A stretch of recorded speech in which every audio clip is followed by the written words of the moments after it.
Okay, so now we're back on the AZ Bidder website, and I actually found a property that the square footage does not match what we have in Realist. So we're just going to kind of look at that. This is kind of nice. It gives you an actual view of the property. So we're going to kind of go over what the square footage differences are, how to calculate those, and then we're also going to look on Google Street View and kind of just look around there and kind of show you the tool and how to use it to the best of our advantage to take some notes inside AC Bidder. Um, with that said, we're going to go to Realist. Actually, I already have the number popped up in there, so uh, we got 1390 square feet. This one, just kind of keep note of that. There's no notes on this one. This means this property has not been looked at before. It's brand new to the foreclosure market. So we'll just kind of switch over to Realist and go to the top. We copy and paste this address. So it's exactly the same. It says 6 bedrooms, 2.5 baths. It's really strange to have 6 bedrooms in any house that's under 2,000 square feet. It's just a lot of bedrooms. So this one's a little different. So I'll kind of clue you in on what this looks like. So this one, it says total living square feet 1930. So, okay, on this one, this one just looks a little strange. And you'll get it. Don't be too concerned right now that this doesn't look strange. I'm sure it all looks strange.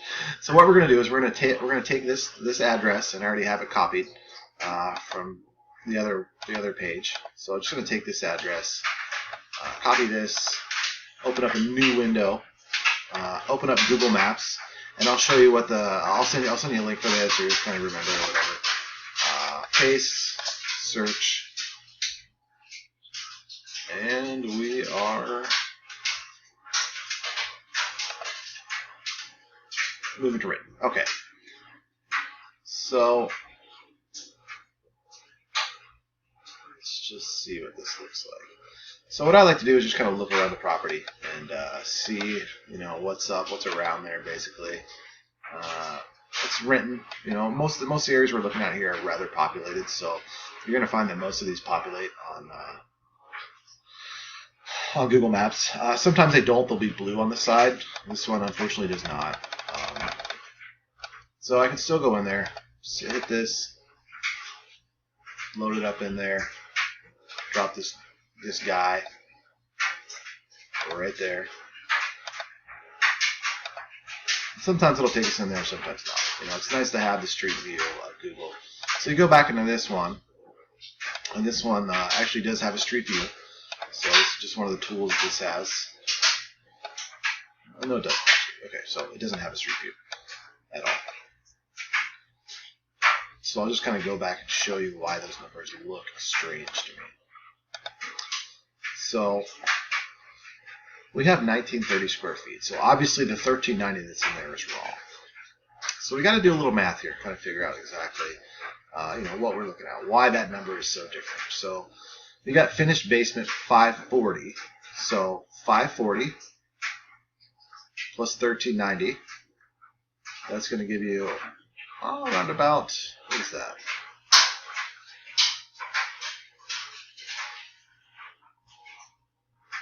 Going to give you that number. So that's the basement square footage, and that's finished basement. So it actually is that. And like I said, if you don't know what it is, what I would do is I would just have a separate Word document and write total living square feet, above ground square feet, gross area, gross floor square footage feet, and just copy this whole thing and then just type in the number into that box. So basically, you would have a separate Word document, and you would have this as your base.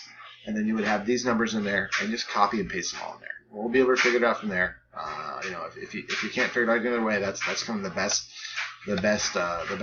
course of action. Just because it gives us more information, that's great. And I look at all these too, so I'll know. I'll be able to correct you on the fly. But this is just kind of getting you started.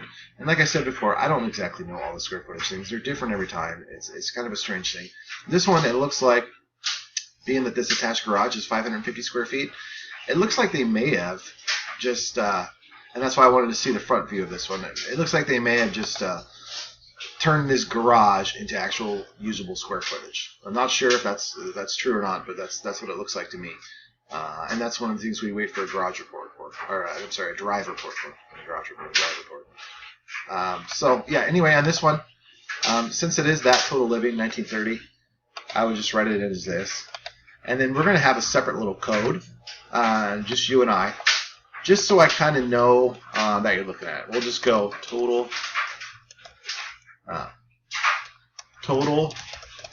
living square foot is 1930. 1930. Or total living is 1930 square feet. And if it's a number like this, that could be a year. I do like to put it right afterwards because people might get that confused with the actual year. But that, it's square footage. And then I want you to put, for now, a star after it. So if it is something that's confusing like that, maybe you don't know, I'll just go on and take a look at it. No big deal. This one, because this one does have unfinished basement, it does have garage in there.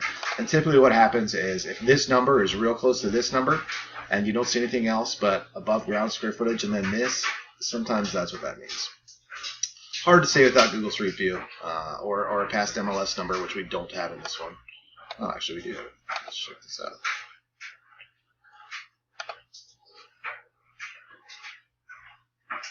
So you can see that the square footage was 1930 then.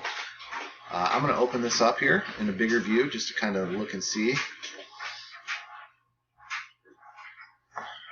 It looks like those, it's hard to say just by looking at this, but it looks like that garage may have been converted.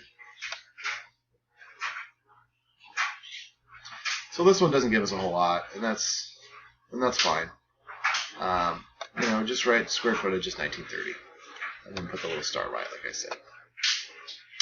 And we should be good there. Let's see if there's anything else. Let's go to the next one and just kind of open up Google Street View so I can show you what that looks like. Let's go. I'm going to go to one where I know there's a Street View. Bellevue Street View for sure. Okay.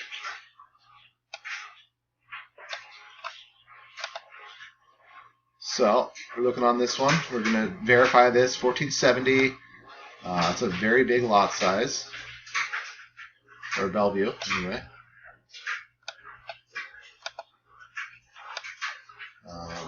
Okay, this doesn't have final judgment or anything, so we'll go to realist. Look at that 1470. Exit out of this one. If not, you'll have a lot of windows open. I hit copy instead of paste, so I had to go back and copy it again. It happens.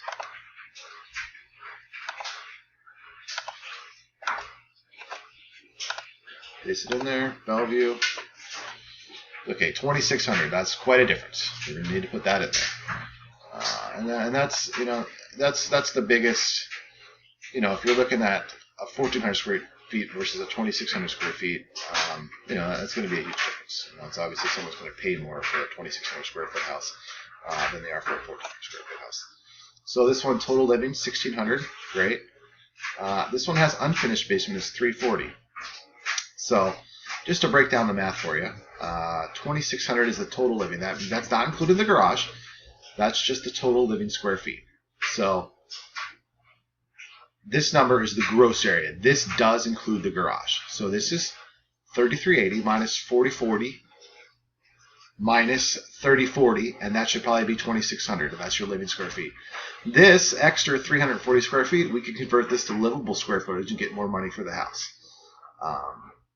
So that's definitely something to know. And I don't know, maybe it was converted at some point in time, who knows? But as far as we know right now, there's 340 square feet in this house that we can convert to livable space and make some more money on, basically. So this is the ground floor. This is the basement. So that's going to be 28 and 140. That should be like 20. What was that? 29, something like that. 2940. What's that? So yeah, that's right. So we're looking at above ground. Above ground is not including the basement, so it's going to be that plus that, and then there's some more room in the basement. So not to confuse you, but it's just a different way of doing it. Like I said, if you're confused, just do this. Just copy it. Have your little sheet ready that has all of these in here: total living, above ground, gross. and just have your little sheet and just hit, that's why I said you need another window open. Just hit 2647 and copy that whole thing into Word, or put it into Word, and then hit copy paste, and then take that and dump it into this website, and that way we'll know. Great. So this one does have an old listing as well. So we'll click on that just to kind of see what it gives us real quick. And it does have an old listing. This is from 2016, so this one actually already sold. So probably not a good example of a house. This one, if it already sold, usually takes a year for the foreclosure process. So if it's sold within the last year, the last 6 months, especially that recent, I would just write on this one, sold to, what did I say, 640? I copied it, so it doesn't matter. And I don't want you to do this. You can hit some no's in there. That's great. But I hit 3 no's because then it's sold. We can't buy it. It's not going to go to auction. It's just something this website hasn't caught up with the public information available, basically. So regardless, let's just kind of click on this one again, and we'll go to the Google site and see what it has in there.